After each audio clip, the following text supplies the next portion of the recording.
Welcome back to ShopDog-Garage. It's a 78 Camaro video.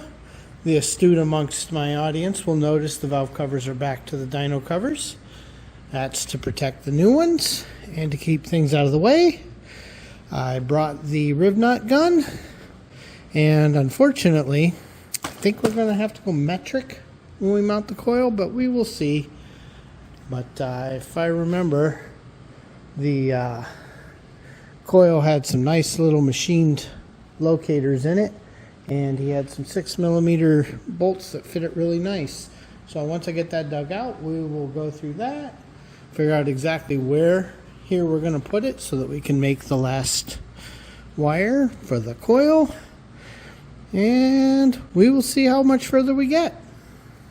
And it looks like M6 is the one he found that he liked, so he's got those plus some little strips to keep that from vibrating. So I'll get the tool swapped over here in a minute. So you got to use the correct mandrels. Not that big of a deal. And then we will get this square and figure out exactly where it's going.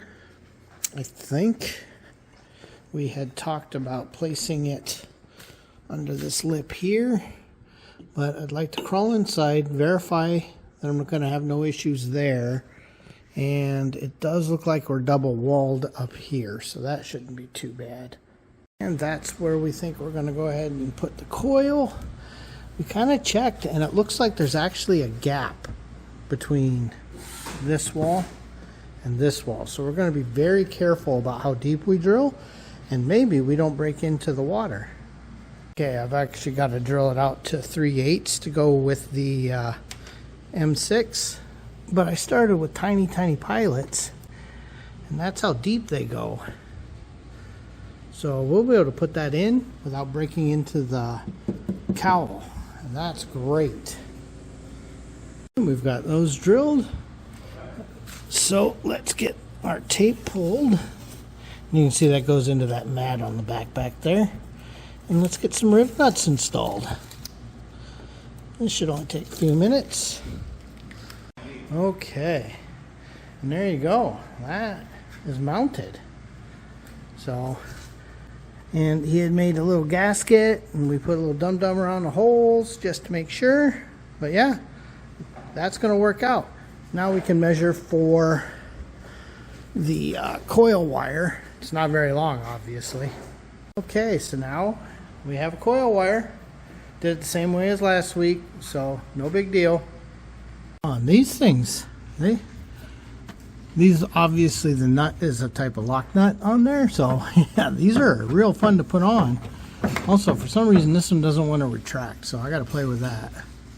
Okay, so we got both of those mounted, and this is run here. We're gonna find the screws for these, and then we will play with that headliner.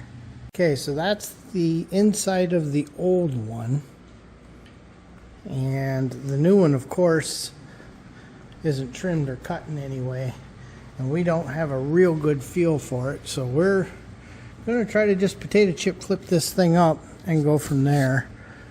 Harlan's really worried that these aren't stamped right because, you know, Aftermarket Garbage. I'm real worried about how on earth are we ever going to find those. So, I don't know, 3 things at a time. And we're going to call it MPD on this one because, once again, Aftermarket Garbage is absolute garbage. This is where the factory put these holes.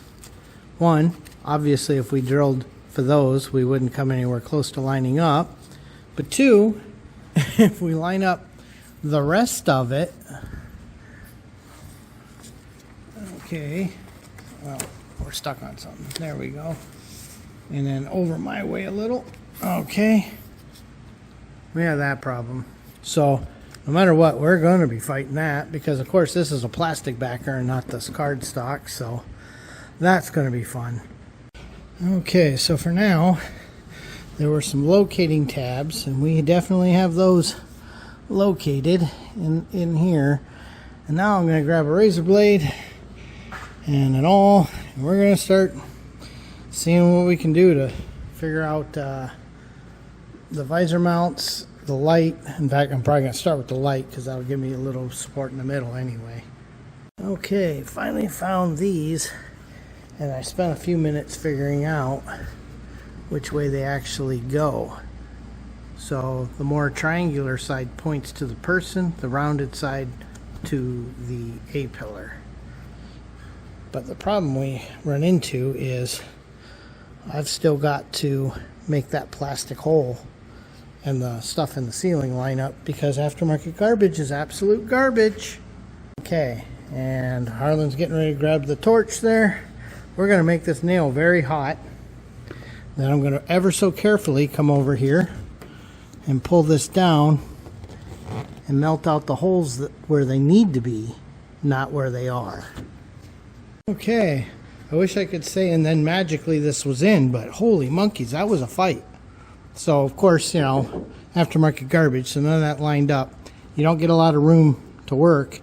And then we had it clamped right there, but once the trim is in, you can see that these will line up nice. And same back here. And for now, I've got a clamp there because it's getting a lot later than we want. And boy, am I sweating like a pig. So, old fat guy, you know. So, let's close that door. Let's come over here. Close this door. And then I'll find out if he wants to store the car on the lift or not. We usually do. And yeah, with that, please like, comment, and subscribe. Thanks for watching. I'm sure this was a short video, but it sure was a long night. Always pay attention to what you're doing and where you can and can't fit. Sometimes you need a friend.